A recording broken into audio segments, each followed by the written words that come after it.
As a young millennial, what do you think you bring to the table? Namulat din po kasi ko sa katotohanan ng buhay. So gusto ko din pong pakita sa ibang tao yung nakikita ko po. Meron din po akong team, gumagawa po kami ng mga local documentary regarding po sa mga social issues. Yung mga sinasabi na lang hindi totoo, lalabanan natin yun ng kung ano yung totoo na ibabalita natin. Gusto ko po sanang maging boses o maging bridge sa Bangsamoro Homeland. I'm passionate about it. I'm determined to get this job. I can really use everything I know to inspire the youth in forming impactful decisions for society.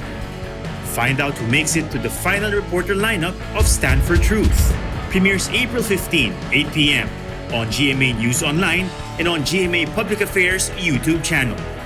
GMA News and Public Affairs, redefining news for the Filipino.